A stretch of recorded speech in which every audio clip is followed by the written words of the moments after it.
Assalamualaikum warahmatullahi wabarakatuh. Salam sejahtera bagi kita semua. Shalom, Om Swastiastu, Namo Buddhaya, salam kebajikan. Nama saya Buha Pasaribu dengan NIM B1 B2 21049 dari Prodi Ilmu Politik Fakultas Hukum Universitas Jambi. Saya akan presentasi tentang pembahasan penyakit politik dan birokrasi. Baik, saya akan membacakan presentasi yang pertama. Pengertian politik. Politik adalah teori, metode, atau teknik dalam mempengaruhi orang sipil atau individu.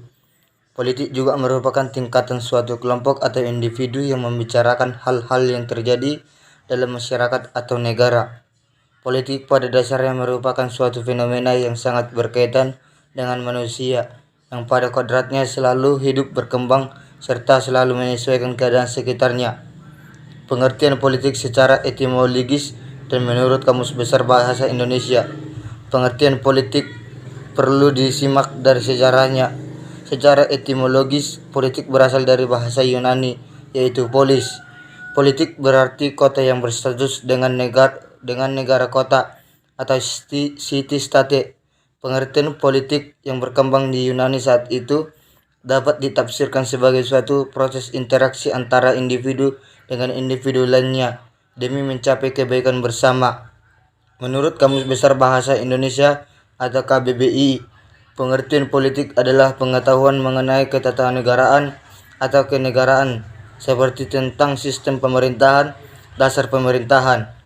Pengertian politik juga dikenal sebagai segala urusan dan tindakan, kebijakan, siasat, dan sebagainya mengenai pemerintahan negara atau terhadap negara lain. Pengertian politik menurut para ahli. Meriam Budiarjo, pengertian politik adalah bermacam-macam kegiatan dalam suatu sistem politik negara yang menyangkut proses menentukan tujuan-tujuan dari sistem itu dan melaksanakan tujuan-tujuan itu. Menurut Ramian Surbakti, pengertian politik adalah interaksi antara pemerintah dan masyarakat dalam rangka pembuatan dan pelaksanaan keputusan yang mengikat tentang kebaikan bersama masyarakat yang tinggal dalam suatu wilayah tertentu. Konsep politik yang pertama, klasik. Pada pandangan klasik, politik digunakan masyarakat untuk mencapai suatu kebaikan bersama yang dianggap memiliki nilai moral yang lebih tinggi. Kepentingan umum sering diartikan sebagai tujuan moral atau nilai-nilai ideal yang bersifat abstrak seperti keadilan, kebenaran, dan kebahagiaan. Pandangan klasik dianggap kabur seiring banyak penafsiran tentang kepentingan umum itu sendiri.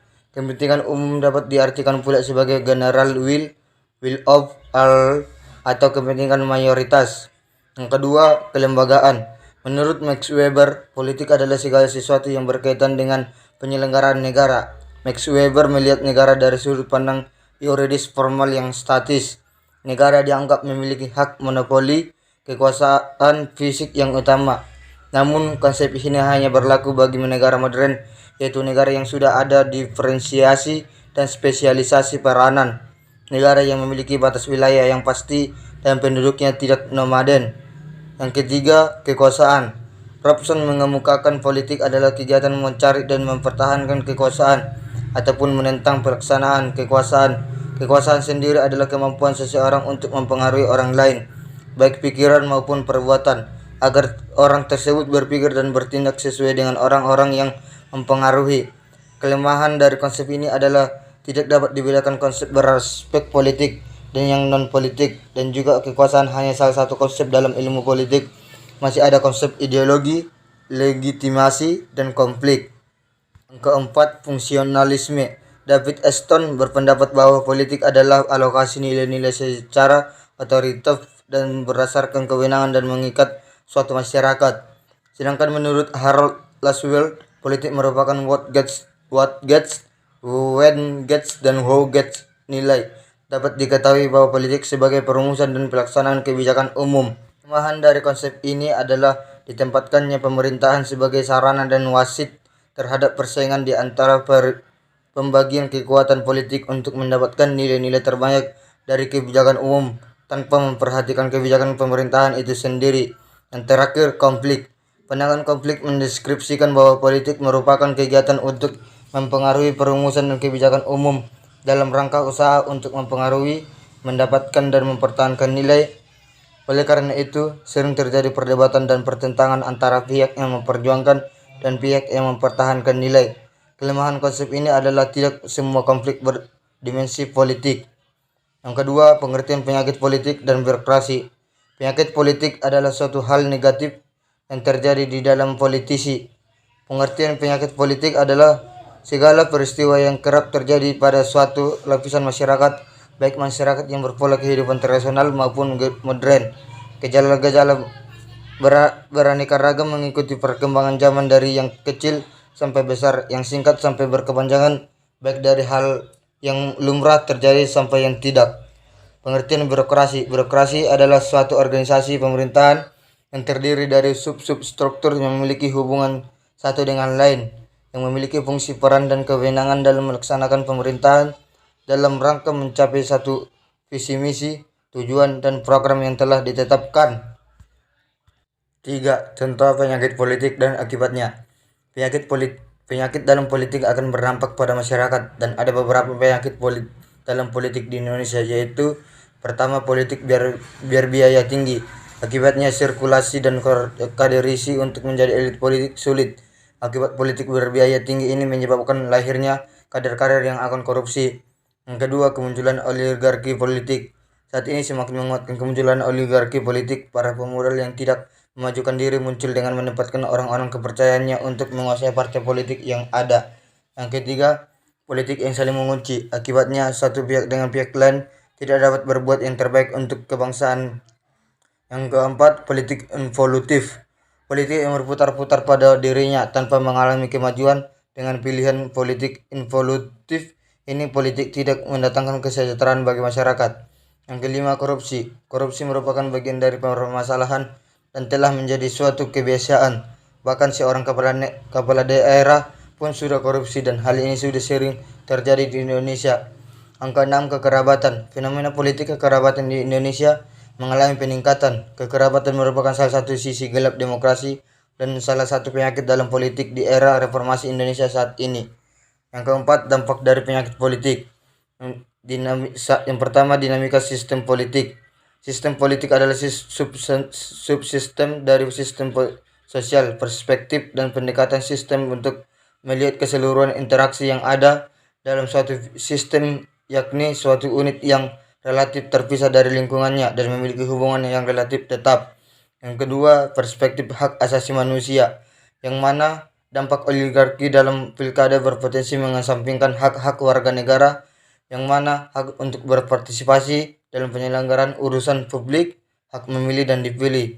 Yang ketiga, meninggalkan prinsip equality rights dalam politik, yang mana equality rights adalah hak yang sama, yaitu negara yang saling mengadakan hubungan yang berkedudukan sama. Pada akhirnya, hak politik warga negara akan terbatasi karena adanya kekuatan tertentu yang menguasai sistem politik. Yang kelima, dampak dari birokrasi. Di antaranya, dampak dari birokrasi memiliki dua pandangan sisi, di antaranya sisi negatif. Pengkritik menganggap bahwa birokrasi identik dengan redundansi, kesewenang-wenangan, dan ketidakefisienan. Ini juga terlalu formal, kaku, dan terlalu banyak prosedur yang harus dipatuhi. Sisi positif, yang pertama, mengelola aturan dan peraturan memiliki tugas yang jelas. Yang kedua, memonitor kinerja organisasi dan menangani masalah secara efektif. Yang keenam, karakteristik birokrasi. Salah satu karakteristik birokrasi yang utama ialah biasanya digunakan oleh organisasi besar seperti pemerintahan dan sifatnya formal. Selain itu, birokrasi memiliki sejumlah karakteristik lainnya, yaitu yang pertama, pekerjaan yang sangat ketat dan berorientasi pada peraturan. Yang kedua, tugasnya bersifat spesialisasi atau khusus atau spesifik. Yang ketiga, biasanya bersifat kaku dan sederhana. Yang keempat, penyelenggaraannya dilakukan secara resmi atau formal. Yang kelima, bersifat sentral dan terpusat. Keenam, biasanya tidak melanggar ketentuan yang telah disepakati. Ketujuh, bentuknya terstruktur, artinya memiliki susunan organisasi yang jelas. Yang kedelapan, taat dan patuh terhadap peraturan atau ketentuan yang ada. Yang kesembilan, adanya kewenangan hierarki secara vertikal. Yang kesepuluh, terkadang prosedur pelayanan terbelit-belit sehingga menyulitkan proses pengambilan keputusan. Yang ketujuh, adanya karakteristik birokrasi menurut Max Weber. Karakteristik birokrasi yang ideal adalah sebagai berikut. Kerja yang ketat pada peraturan, tugas yang bersifat khusus, kaku dan sederhana, diselenggarakan secara resmi, pengaturannya bersifat hierarki dan dari atas ke bawah, berorientasi terhadap logika, tersentralisatis, taat dan patuh, disiplin, terstruktur atau sistematis, dan tidak pandang bulu. Yang kedelapan, fungsi birokrasi. Andrew Hewitt menyampaikan ada 4 fungsi dari birokrasi, yaitu yang pertama, sebagai pelaksanaan administrasi. Di sini fungsi utama birokrasi adalah mengimplementasikan atau mengeksekusi undang-undang dan kebijakan negara. Yang kedua, sebagai nasihat kebijakan atau policy advice. Birokrasi memiliki peran penting dalam pemberian nasihat kebijakan kepada pemerintah. Yang ketiga, sebagai artikulasi kepentingan. Birokrasi banyak melakukan kontak dengan kelompok kepentingan di dalam suatu negara. Hal ini membuat kecenderungan korporatis yang mana akan terjadi kekaburan antara kepentingan yang terorganisir dengan kantor pemerintah. Yang keempat, sebagai stabilitas politik. Di sini birokrasi juga berperan sebagai stabilisator politik, yang berarti fokus kerja mereka adalah untuk menciptakan stabilitas dan kontinuitas sistem politik. Yang kesembilan, jenis birokrasi. Birokrasi dibagi menjadi 3 jenis, yaitu yang pertama birokrasi pemerintahan umum. Adanya rangkaian organisasi pemerintahan yang menjalankan tugas pemerintahan yang sifatnya umum. Tugas ini bentuknya lebih mengarah ke regulatif function atau sifatnya mengatur. Contoh, bidang ketertiban dan keamanan. Yang kedua, birokrasi pembangunan. Adanya rangkaian organisasi pemerintahan yang tugasnya lebih spesifik atau khusus. Tujuan tugas ini ialah untuk mencapai tujuan pembangunan masyarakat. Contohnya, bidang pertanian, kesehatan, pendidikan, dan industri. Yang ketiga, birokrasi pelayanan. Adanya rangkaian organisasi pemerintahan yang berhubungan dengan masyarakat. Fungsi utamanya ialah untuk memberi pelayanan kepada masyarakat. Contoh, bidang pelayanan publik, pembuatan KTP, pengurusan paspor, dan lain sebagainya. Contoh birokrasi. Contoh birokrasi bisa kita temui dalam kehidupan sehari-hari, misalnya pemerintahan daerah, yang merupakan bentuk birokrasi di bidang pemerintahan umum. Contoh lainnya ialah rumah sakit dan sekolah sebagai bentuk birokrasi di bidang pembangunan, atau seperti dinas kependudukan dan catatan sipil, yang merupakan bentuk birokrasi di bidang pelayanan. Yang ke-10, solusi dari rumusan masalah.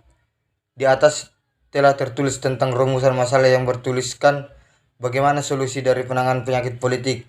Oleh karena itu, ada beberapa usaha yang bisa mengurangi penyakit politik, yaitu antisipasi penghindaran bentrok dalam politik. Yang kedua, menetapkan agar tidak ada sifat saling menjikan dalam persaingan politik yang berartikan bersaing secara sehat.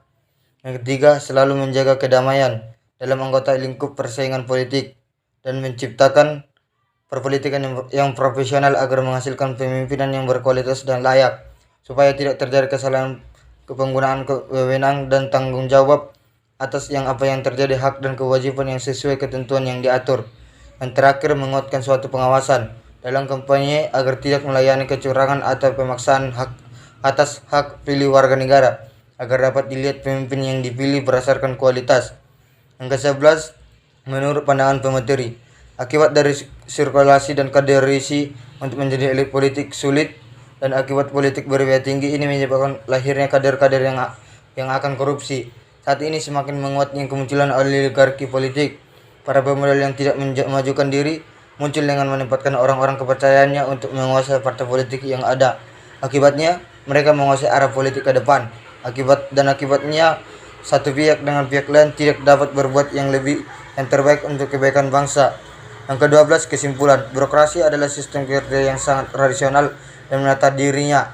Tindakan yang berlangsung di dalamnya adalah tindakan rasional instrumental, yakni mendesain sejumlah cara yang tepat untuk mencapai tujuan agar terpola secara ajak yang keseluruhan Aktivitas ditata secara baku. Pada tahap proses, keseluruhan aktivitas yang telah ditata dijalankan sesuai apa yang diinginkan oleh organisasi. Sekian dari presentasi saya. Saya ucapkan terima kasih.